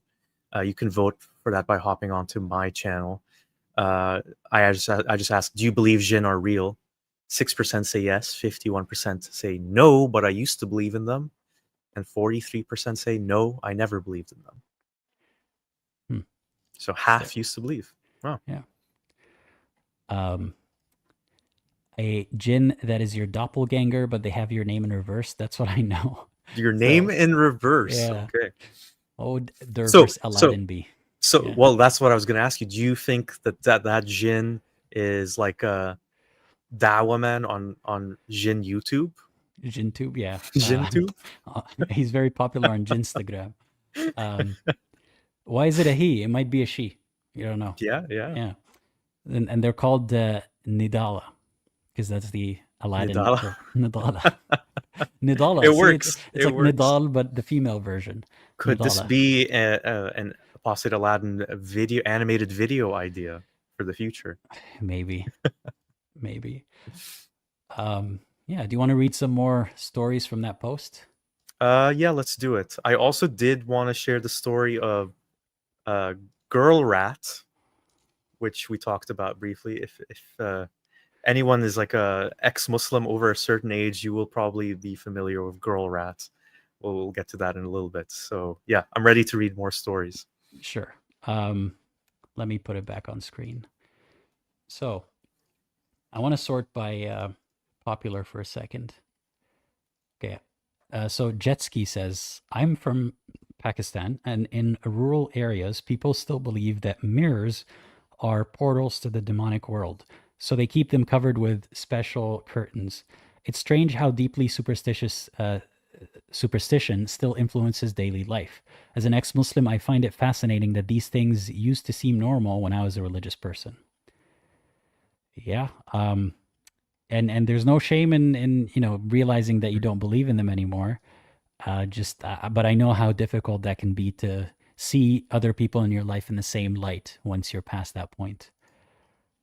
Sarah says, Jinn can assault you if you're not dressed at home. So I felt uncomfortable to undress in the shower, to shower and Wow. change. Yeah. As Abdullah says, this is the biggest scar religion left with me. It's horrible. Same thing again about the drain, in hot water down the drain. The Jinn will haunt you. Don't spend a lot of time in the bathroom. Um, there has to be some light in the house. That is the manifestation of this Jinn fear in this person's household. And it hurt my sleep because otherwise Jinn would come out. I can't count how many times I was just relaxing only to randomly feel splashed with holy water. Damn, that is disturbing. Lots of other examples of what Lots Jinn of will do to peeing in you. your mouth. Yeah. And assault. Um, I can imagine at least one instance of this back in the day of a man actually committing an assault and then Mm. blaming either the Jinn possessing his body or just running away, and then everyone blames it on the Jinn. Like, I can imagine that happens. Um, but I want to see, female Jinn in male dominated fields. Where are the female Jinn assaulting the Dawah men? Like, specifically Yeah. the Dawah men. I would love to see that happen, just so then we can have maybe some semblance of proof, right? Because then people will listen. Then there will be something that they will do about these Jinn possessions. Maybe Dawah men should stay at home. Maybe they shouldn't broadcast their voices. But it's obviously just directed at women. Yeah, so you want to talk about the rat girl? Describe what Girl, that is. girl rat or rat girl. Maybe let me share with you my post so you can, so I people don't know can. if we want to see that on screen. It would disturb people. Um, Oh, you now can you're just gonna intrigue them further. Maybe I can just use my words to describe yes, please. rat girl. What do you Yeah, prefer, by the way, rat girl or girl rat? rat girl. Okay, rat girl. So I think this was. It's hard to peg an exact date. I think I only learned about it after I left Islam. It might have been around the time I left, but there was this story that went viral online. I think mainly on YouTube, and there's a bunch of variations of the story, but like the most common one that I'm aware of is that there was a girl who was not a good Muslim, uh, living with her parents, and her mother turned off the TV because she wanted to read from the Quran in the living room. And the daughter was like, no, I want to watch my favorite show, whatever it happens to be, something sinful from the land of kufr or whatever. And so she turned on the TV back on, and then the mother insisted, no, I am reading the Quran. And the daughter was so upset, she had a tantrum, and she was like, to hell with your Quran. And she grabbed the Quran, and different versions here. She tore it apart, she tossed it to the other end of the room, uh, basically just defiled the Quran, and boom, right then and there, she was turned into like a human sized rat. And so these stories, I'm pretty sure there were video forms of it and also just photos. They usually came with this picture of a naked, I don't know how to describe it besides imagine a naked rat girl monkey. So all those three things together. So I think that's, so Skeptic Mind says we called it Monkey Girl. Uh, Cat is saying, where's Cat? Let me find that comment. Cat is saying, I can't find the girl rat picture, whatever it is. Please help. I want to see it. I think maybe Aladdin has your best interests in heart and not wanting to show it. So basically, it's a very, if you're a kid and you really believe that this thing is real, it's a very upsetting thing to look at. And yeah, it went viral everywhere. And then years and years later, it turned out that it was just like a sculpture made from some artist in Australia, I think. And sometimes it'll be like editing way before Photoshop was commonplace, way before the internet was commonplace. And it would just be that one person in the whole family has, access to emails, and they get that chain mail and they Yeah, show yeah. everybody. Or like, at school. Oh, when chain mail was a thing, yeah, yeah, it spread like wildfire from things like that. Yeah, Yeah. And that was before AI, like way before AI, before yeah, anyone can get on, a free version of Photoshop and do it themselves even. So it was really easy to trick people on that front, but also on the front that they already believe in these stories or these sorts of stories. yeah, Yeah. And I remember a story about how I don't remember if a version of it accompanied, was accompanied with pictures or not, but somebody who was so arrogant and saying, "I don't believe in Allah," and he or she was told like, "No, you're wrong. Allah is real," and then they said, "If Allah is real, turn me into a dog or a cat, in the next whatever time," and then nothing happens, and they say, "See, I told you Allah is not real," and then the next day they find them dead of an injury that only a cat or a dog can die from, with like water in their ear or something like that, and they have like the shape of an animal in their face, and Allah proved that he is real. Yeah. And some of us believe that. Some of us yeah, believe these yeah, stories. yeah. A lot of people in the comments sharing stories about being told that that people are turned to monkeys if they're really bad. Jojo says my dad said monkeys are people who are really bad, and Cat couldn't resist and found a picture of Rat Girl. Well done. Yeah. Now you know. Yeah. And it's the more that you learn about the world, the sillier that these things seem. Like, for example, the population of monkeys in a certain forest or area has nothing to do with how many people have been good or bad that year or the generations before. It has to do with environmental factors, it has to do with their food supply, with their predators, and so on. The more you learn, the sillier these things seem. And you can't even scapegoat humans all the time. You can't say that's because of ignorant Muslims. This stuff goes all the way up to the scripture. Yeah, exactly. Yeah, that's the thing where I think in a way it has like a more powerful force in the universe than like a lot of these kinds of mythological beliefs. Because if you really go down to it, how much harm in the world is belief in Bigfoot really causing? I mean, I'm sure some from the people who are just like ardent Bigfoot followers, believers. There's a But divorced woman out there who's like really sad about how far her husband went into it, and used up all their, home exactly. savings chasing. Yeah, like Uh, maybe he sold their home and bought an RV and is just tracking it down across the I'm wilderness. sure these do have an effect on some people Yeah, out yeah, there, but it's not as as common as scaring women in the U.S. into dressing a certain way because Bigfoot is gonna grape you. Like, that's not what it's yeah. used for. Well, okay. I want you to do some role play with me now, Aladdin. Okay.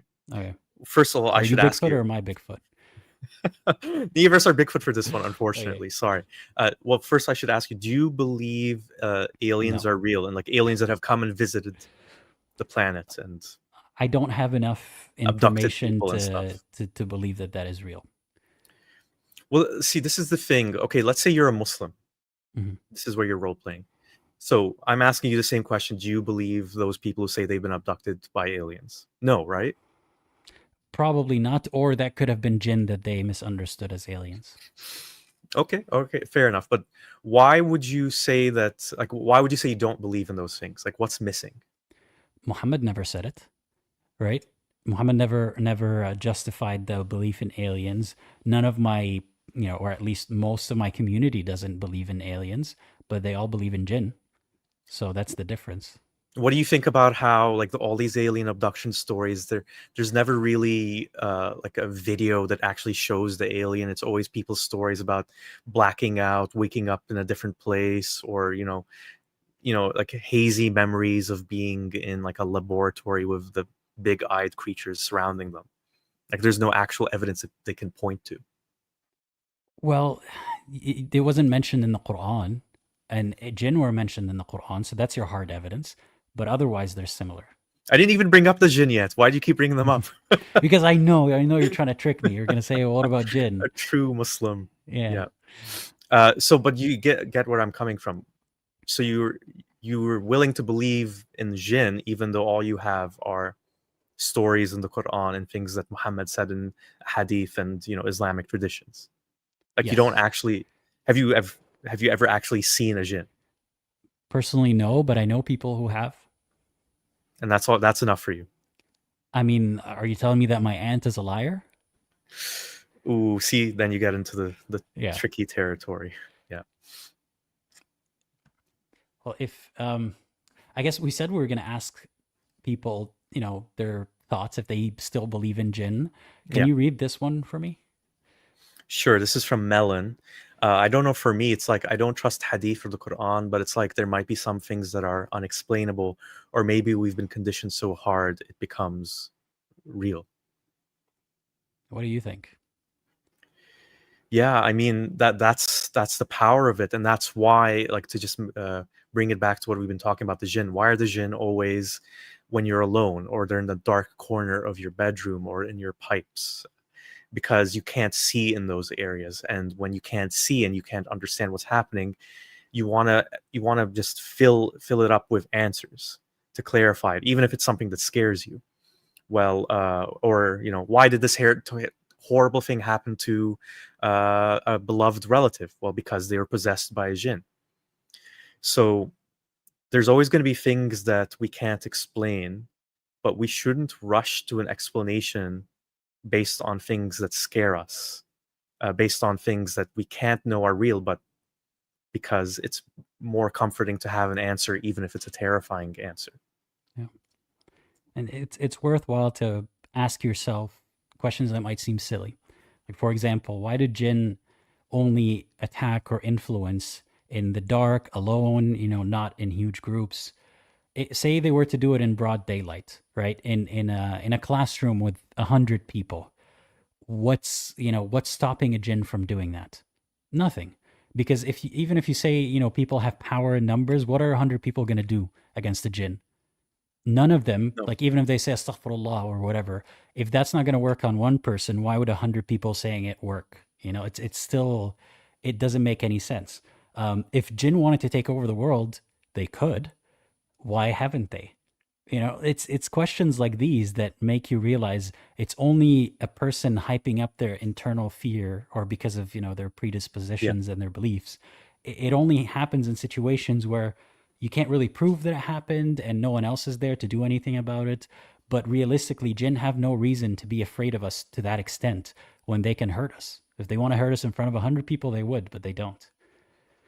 I think the thing you can do too is like strip it of its Islamic language and just put it in a different context. Like I was talking about the Icelandic fairies. If I was to tell a Muslim all these stories about Icelandic fairies, I think a lot of them would say, "Oh, well, that's just ridiculous." Or some might say, "Oh, maybe the fairies are actually jinn." There's always that possibility, but you get what I'm saying. I think once you look at it from a different lens, when you look at alien abduction stories or whatever, or Bigfoot, it sounds laughable when the belief system is actually very similar in the sense of lack of evidence. Yeah. Um, Mr. No Yap says that Aladdin's gonna pull up his jinn from the lamp. I'm telling you, that is a concept again that has predated Islam. The idea of a jinn that you control, or a jinni in a bottle or whatever, like that's kind of where it comes from. So that jinn is supposedly a slave in that bottle, and if you own the bottle, you can command him 3 times. That's the story. Yeah. Um, yeah, Have you ever had sleep paralysis? A few people have brought it up in the comments. I have. Yeah, Yeah, it can be same. very terrifying. Same. I remember when I first started getting it, I was like around 19. I'd already left Islam at that point, or else I probably would have believed it was jinn or something. It genuinely feels like there's something there in the, like, let's say you're sleeping in your bedroom. I remember feeling there was generally something in the bedroom with me, holding me down, crushing me. And I'd be like terrified of opening my eyes and looking because I didn't want to see whatever this thing was that Mhm. felt like a real living force. And when you just have that belief in whatever it is, aliens or jinn, you're gonna believe they're real. I don't blame people. Yeah. Well, how do you answer this? I don't believe in jinn, but I'm still scared of it. How do I explain this? It's a good question. I mean, I think some of those things, like, it's even if you left Islam, it's not like a switch where you can just turn it off like that. Like the remnants in like the primal part of your mind are still there. Like, I mean, there's some people who know that, for example, spiders can't harm them, and uh, yet they still have that, like, that moment they see. It's like almost instinct, right? Like, you see a spider's legs, its hairy little limbs, and you just jump and you run. And it's not something you can turn around overnight. The Yeah. thing that I would say helps me is, like, it's almost like retraining. Again, I'm not like a expert in like how the mind works or anything, but what helped me in my personal life is you really have to change the neural pathways that you've become used to. So, like, always believing that God is real and that there's demons out there, and you just go back to that over and over again, and trying to shift it to new thoughts to, like, eliminate those older patterns. Yeah. I was watching once a documentary about ancient Egyptian mythology, and the people who were describing it are Egyptians, like the modern Egyptians, the very Arab Yeah. influenced and very Arab, even genetically influenced Egyptians, and I assume they're all Muslim, but there was a hijabi who was like one of those Egyptologists talking about what those people, those ancient Egyptians used to believe, or at least what the rituals indicate that they used to believe about the afterlife and so on. And she was saying it in a straight face. She wasn't like mocking it or anything, but she clearly understand that that's not real. It's just that these people believed it so much that they build monuments to it, or at least it seemed like that was. We don't know if every ancient Egyptian actually believed this stuff, but that was a belief system. That at the very least it was ritualistic that people did these things, and it puzzled me that how do you not see the parallels between people believing so strongly in something, a whole belief system that you can describe and not believe in, and yours, right? Like yours is also a belief system that maybe 1,000 years from now, someone's going to be dissecting the same way you're dissecting this pyramid and all that's in it, and pointing to, well, they believed in this guy called Muhammad and so on. How does this not give you pause? And I think that's one way you can address this fear of a specific, jinn Yeah. or belief system. Go learn about what other people believe. And there, unless you're very, very prone to fear, and then you're going to start fearing all their mythology too. But for most people, you learn what the, other cultures and other, the history of these supernatural beliefs in other parts of the world. And instead of focusing on their commonalities and saying, well, this commonality means that jinn are real, just expressed in different flavors, focus on all the things that are different and all the things that don't spook you about them. And maybe it'll help you realize that it's all mythology, that there's no reason to believe yours is any more real than theirs. Yeah, I think the key thing is, then I think what you would realize is that there's all of these things that people all over the world are afraid of, and that you don't even think about, that don't keep you up at night. Yeah. And they shouldn't. They shouldn't keep you up at night. Don't adopt new fears, because of this Yeah. exploration. Um, yeah, it is a fascinating topic, and I hope that if anyone's listening, you still have any lingering fear of jinn or the supernatural, um, maybe this assurance, like being around others and listening to others who just make light of the idea, could help you realize that it's not real. It's as real as you make it seem, essentially. Very well said. Yeah. It also brings into question, like, God, who is omnipresent, right, sits everywhere all the time, and he sees jinn harassing you and possibly assaulting you or your loved ones, and he doesn't do anything till you say the magic words, and maybe then he's going to do something. It Lurking in your pipes, Yeah. peeing in your open mouth as you yawn. And God only does something when you invoke his name, or when you have a paper, or even like play a radio, right, that is reading Quran. What is it about these sound waves that are generated by a electricity and a speaker that makes Allah get off of his throne and do something? Like, why does that make any sense? Or having the names of Allah plastered on the wall, how is that affecting the devil or the jinn, but Allah's not doing it all the time anyway? It does not make any sense when you really think about it. Especially the electronic stuff, that is extra funny to me. that, maybe if God acts on your effort and your intention, so you saying, subhanallah or astaghfirullah or a'udhu billah, you as a person are making the choice to invoke God's name, so he'll be grateful or he'll show you grace. But if you're just playing an audio file, why should he do something like you're not expending the same amount of effort? Um, so it doesn't make any sense that people think playing Quran in your house is going to keep the jinn out. Why? No. And you remind me of how I think you told me we did this video once about the Quran in the elevators, Mm, just in case, yeah. Um, but if you think positively, I don't believe in manifestation, but if you reassure yourself and think positively and reaffirm good things, good beliefs about yourself or the world, you're more likely to view the world in that positive sense. So it's almost like good things happen to you more often. It's just that you're noticing them more often, where you're more likely to be receptive to good things when you're in a positive mindset. Yeah, and if So you have a yeah, positive attitude and you're talking to other people with a positive mindset, they're more likely to, reflect that back at you. I mean, not guaranteed 100% of the time, but it is more likely. Like what we were talking about earlier, like the positive thought patterns. yeah.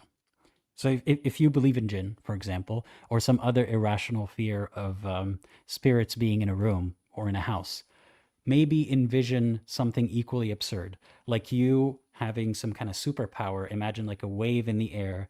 You blow in the air or like push this wall that goes through your house or your room and it clears out all the spirits, right? If even if you don't believe in that stuff, but the fear is still there, maybe tricking your mind into fighting fire with fire in a sense could help. So think of this like protection shield without tying it into any specific belief. See if that helps. Um, there are many approaches to dealing with that fear, and we're not certified, or experts in any way of dealing with this, but just giving some tips. Because I know it seems easy to say just get over it, but It's it's not, no. it's not that easy. When you believe it for your entire life, especially in those formative years when you're a kid, that you can't just shake them off just like that. And they can come back to you in moments when you're upset, afraid, isolated, and like those vulnerable moments, because that's what you relied on the most when you were in those moments, your beliefs in Islam. Yeah. I think I've said all that I've had to say about Jinn. What about you? I think so as well. I'm glad I resurrected Girl Rat for everyone and traumatized a whole new generation. Maybe there was maybe I can quickly answer the super chat Hmm. from Dance Macabre. Secular spirit, are you spiritual? Do you meditate? I have meditated, not in a long time. I think it's useful in terms of just calming yourself down, organizing your thoughts, like processing your emotions. I don't think there's anything about it that's supernatural in terms of I'm connecting to the divine oneness that is Gaia, that is the universe, or anything like that. I think it's just like more of like a thing to just process and not distract yourself and just be still and be one with the moment, which I know sounds again like the new age kind of stuff, but it doesn't necessarily have to be that in terms of believing in any kind of deity. And am I spiritual? No, I am in the sense of where I try to find meaning in life. I just don't do it in a way that involves anything supernatural or any gods or religions. I completely forgot that we have a video that we could watch together, by the way. Oh, the Prestige Queens one. Yeah. I also wanted to highlight there's a guy called Mullah Ali from northern Iraq who is known for doing these rituals on women. He's a scammer. FYI, if you see a guy doing this on the internet, please don't believe it. Don't give them money or anything like that. Um, okay, let me. Unfortunately, we're going to have to play this on TikTok. And I'm sorry in advance. You're welcome, but that they're on TikTok. Uh, Wondering if anyone in the live chat is aware of the Prestige Queens. Me and Haram Doodles actually did a video talking about one of the things they discussed Mhm. relatively recently. Super popular. I think when last I checked, like something around 1 million followers. I might be wrong about that, but very, very popular. I'm not gonna promote them in any way, but we will play this one video. Okay, let me Let me know if you can hear it. It's on screen. Okay. The caption says Muslim sister gets possessed by jinn in the bathroom, part 3. Muslim sister gets possessed by a jinn in the bathroom, part 3, and this is the last part, guys. The Raqi came again, even after the rude way the husband treated him last time. This time, the Raqi looked at the state of the wife and looked at the husband with pity. Then the Raqi said, "Didn't I tell you it would get much worse when I told you to finish last time? The jinn will be out of her by now." And the husband told the Raqi that this time he is ready for his wife, ready to have Ruqya read on her, and this time he will be brave. The Raqi started the Ruqya, but this time, despite the husband seeing his wife in that state, he held himself together. He helped the Raqi. The Raqi finally Wait, so I'm guessing in part 2, the husband was hesitant to do this Yeah. bullshit. Yeah. And she says that the Raqi is such a gracious guy that despite the husband's, bad attitude, he still went back. So in this fictional story, the Raqi is the hero, right? The gracious Yeah. hero. Yeah, and you have the And said nasheed to as the- background music. Of course. It's almost like a hypnotic, insert Islamic nasheed here, and then people are suddenly gullible. Like they're much more willing to believe things if there's a nasheed in the background, because it sets the mood for, okay, so this is religiously backed, so let me turn on my religious gullibility, the things that have already been taught to me and I already believe in. wife, "What is your name?" And the wife laughed again in a scary laugh. And the Raqi said, "Why did you possess her?" And the jinn finally spoke out and he said, "She attracted me with music. And when I saw her..." Fucking hell, it's That- always that. See, nasheed music, that's okay. Yeah. But Katy Perry, no. And then the sheet has to be a guy. It's a guy going, oh, but it can't be a woman going, oh, because that might cause fitna. The jinn might get turned on by that. I fell in love with her. She is beautiful and I will never... Okay, also this concept of like, she's so beautiful, I fell in love with her. It's such, like I see it recurring in Islamic stories as well. It's a very stupid, shallow view of what love is and what relationships should be about. Like Muhammad saw a slave is so pretty, I want her, she's so beautiful. Like that's not a basis for a relationship, right? So to think that it also extends to jinn, I'm not surprised. But this whole idea, she was so pretty, her voice was so beautiful, I just had to have her. That's not how humans should treat each other, or how jinn would operate. You're it's so clearly not a stupid. romantic. You don't believe in love at first sight. That's more like fetishizing and like romanticizing and idealizing a person you don't know because they look attractive. So if this jinn was real, he would get to know her first, and then fall in love with her. never leave her. The husband was looking at the Raqi with horror. Wait, the wait, Raqi wait, wait. reassured him, and with many hours I want to hear this part again. and the jinn finally spoke out and he said, "She attracted me with music, and when I saw..." She attracted me with music. Yeah, the siren sounds of song. Yeah, and the onus is on Drew him. her, this Yeah. this temptress. Yes, it's her fault. She attracted me with music, not I was drawn to her singing voice. her, I fell in love with her. She is beautiful and I will never leave her. Have you ever seen a woman so pretty you knew you would never leave her before even having a conversation with her? Again, it just sounds like something from like fairy tales. Yeah, it sounds like, idealized, simplified, silly ideas about love and relationships. Husband was looking at the Raqi with horror. The Raqi reassured him, and with many hours of ruqya and sessions, the jinn finally Of course, many hours of ruqya and sessions. Many hours of paid sessions, hourly sessions. Yeah. left his wife. She got better within days, alhamdulillah. She replaced music with Quran. Wait, why alhamdulillah though? Alhamdulillah means like praise to God. So this asshole God sitting on his throne knows this is happening, knows this jinn is possessing a woman who did nothing to that. Well, to it was ask for her. it. No, she did. She was playing music. She was playing Katy Perry or Taylor Swift's latest album. Right. Oh well. Well, if she was playing Taylor Swift, then I don't know if I can defend her. No, I'm joking. But yeah, so Allah does nothing up until you get a fancy guy with his fancy words to then get Allah off his ass to do something, and then we thank Allah. Why didn't he do something to begin with till we had to like suffer through it? The Because story's it's a not real. test. It's a test. Yeah. To see how gullible you are and how much you're gonna. And look at this behind her. It's that's a fire alarm, isn't it? Or like a fire handle? It's Fire hard alarm to handle? tell. I'd assume that is the case. I don't know. Never mind. Things got back to normal until one day. It was nighttime, Oh my god, the story hasn't ended yet. and the husband woke up just to see his wife giving him a concerning look. She said to him, I woke up and you weren't in bed. What were you doing in the bathroom at 3 a.m.? The husband was so confused, he replied, what are you talking about? I was in bed. The husband looked around and indeed he was on the bathroom floor. His wife smiled and said, you're making fun of me, huh? And the husband heard in his head again that scary voice saying, didn't I tell you we'll never find sleep again? The jinn laughed. Ha ha ha ha ha. Okay, so Twist. Oh, it's like a horror movie twist. is the actual story that like the wife is drugging and gaslighting her husband and sleeping with his brother or something? But so this wife who's mentally distressed, by a jinn, she thought her husband was making light of her condition, and she laughed and she said, haha, classic husband. Like, even in the layers of the story, there's normalization of bullying in a sense. Like, that's not how a woman would react if she was going through that. She wouldn't be like, haha, my husband's so funny, he makes fun of my jinn possession.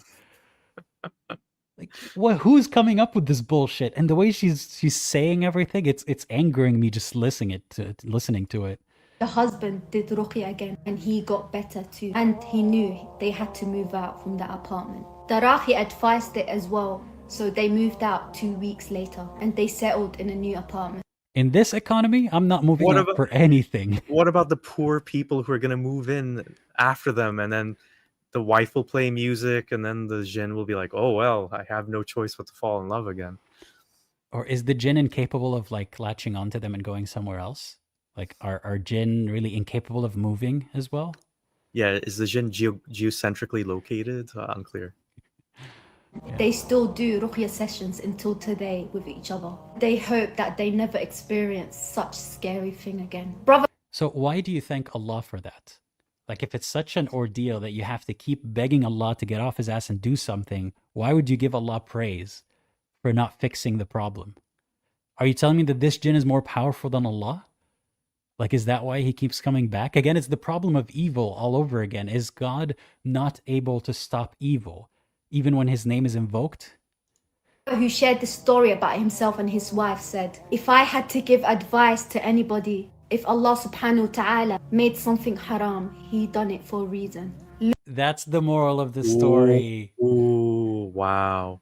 So anything that you might be tempted to do, don't do it, or you're going to end up possessed by jinn. Your wife's going to be possessed by jinn, and you're going to have to pay for the ruqya sessions for the rest of your life.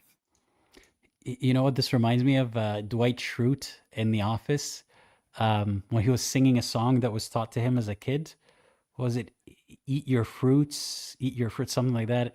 If you don't, you'll be eaten in your sleep. Like, it's a sort of story to scare little children into behaving, but now you've got full-grown adults believing this stuff and women being abused because of it.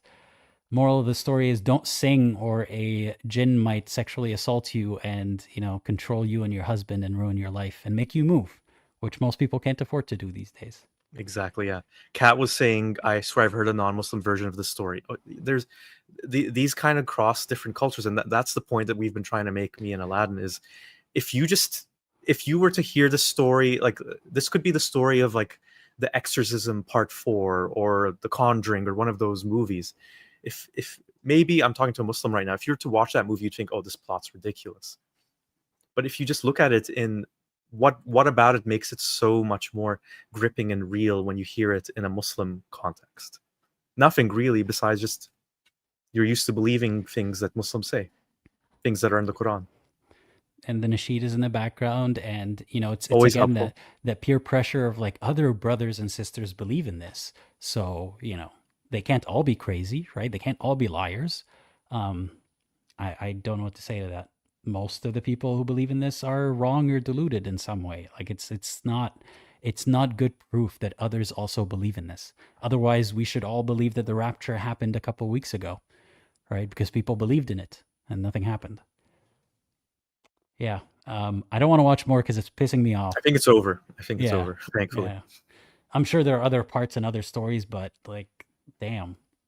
This is what you like. You have the freedom as a woman, as a Muslim woman, to show your face, which a lot of Muslim women don't have that freedom. You have a voice, you have a platform, and you use it to peddle this nonsense. Like, what a For shame. easy likes. And Yeah, you know, maybe that's she a bad believes thing. in this stuff herself. Yeah, Then I feel pity. I feel pity and empathy for her. But you know, what a shame that this is what she's using her privilege as a woman who's capable of speaking to speak about. Yeah, I don't know if I have a positive spin on that. It's just these beliefs are harmful. People don't think of them as just fun things that we're telling stories about. Just hope that you are the change, and next generation there will be fewer people who believe in this stuff. Maybe even in your family, if it's safe to do so. If it comes up, challenge the concept in front of younger people so that they know that at least they can push back on these stories in the future, if it's safe to do so. Um, yeah, be the change you want to see in the world. Any last thoughts? think for yourself and think critically. The other way around, but think critically and Darn, think for yourself. so close. Also, I'm thinking about doing call-in live stream this weekend, possibly Sunday. If you'd be interested in that, maybe even to like argue with people. It's been a while since I've been in an argument, so maybe I'll explicitly do like a debate live stream this Sunday. So stay tuned. Keep an eye on Sounds our good. channels. Subscribe to Secular Spirit. Link is in the description. Subscribe to my channel if you haven't. And as you said, what was it again? What was that tagline? Think critically and think for yourself. And I get it. yeah.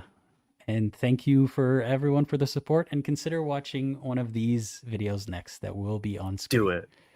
Take care. Take care, everyone. Bye-bye. Bye-bye. If you don't, I'll send a Jinn to your house.